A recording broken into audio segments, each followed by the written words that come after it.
JFM 95.4.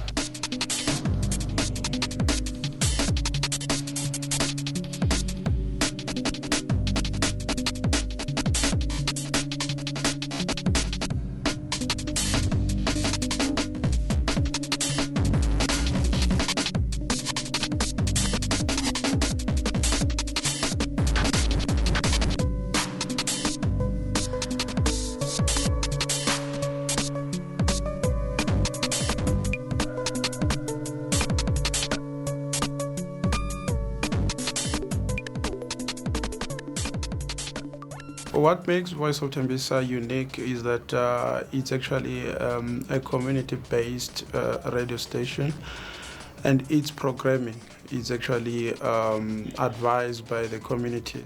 We have programs that are not actually found in other stations, like your traditional and cultural shows, where we actually play predominantly local content and local artists. That's where we actually impress on our community.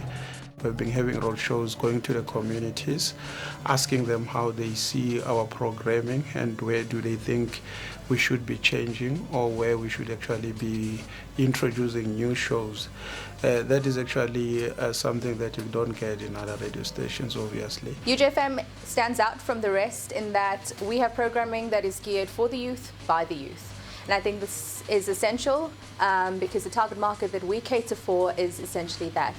Our aim and objective from UJFM standpoint is to mandate the University of Johannesburg, and I think we've done so in the past year, and we will continue to do so in terms of bridging a gap between all four of the UJ campuses. We were recognized last year as the third best radio station in Johannesburg. It's an accomplishment that we do not take lightly, and this is in no way going to make us complacent in terms of our objectives for the rest of the year. We have what it takes to be a benchmark in the industry, and our presenters and the honored talents that we have are certainly giving commercial radio stations as well as public radio stations another platform in terms of a challenge that we are hoping to offer. Rainbow Christian Community Radio is broadcasting for the last 18 years, and since the inception of a community license, we've had one. And what makes us unique? I think because we serve a niche market. We are a community of interest, and I'm sure that interest plays a huge role in South African society. People want to belong, and we have a Christian broadcaster. We are a Christian broadcaster, and I think we appeal to Christian and those who aspire to want to be Christians.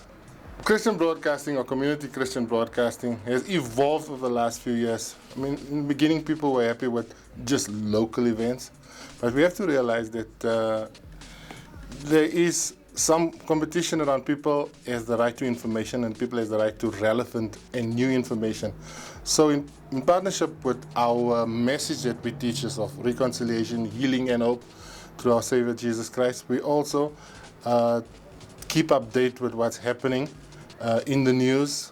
We try and get there as soon as or even before other broadcasters get there, because that is what people need. People need information. So it becomes difficult to have a fair balance between what the community needs and what is relevant and what is out there. Voice of Tembisa in the next 5 years sees itself as rooted within the community, but actually doing things differently. We are currently, while we're going to communities, we are unable to do what we call OB, outside broadcast, because we don't have that equipment. And it's part of our strategic move to actually acquire one and be able to actually broadcast where our communities or where our catchment is. And we want to see this community radio station producing more and more people, because it's actually given that we are like, a brooding kind of environment where people, we teach them, they go up and then they go into other medium. So we want to see us actually teaching more of our community who are doing communication and also broadcasting. We want to make sure that in the next 5 years we have our own our community radio station building, because where we are now, it's not our place. We want to have, a one-stop shop where you find the radio station, you find our development center, where we are able to actually give more presenters an opportunity to grow. Our 5-year game plan for UJFM 95.4 is to evolve our programming to meet the needs of our listeners. That is to constantly change with our changing target market. We will essentially still be a radio station that caters for the youth market, tackling topical issues that's affecting the youth. Being as hard-hitting as we possibly can be, as controversial as our listeners are. I think that's the only way that we can bridge the gaps and the divides in the community with these issues.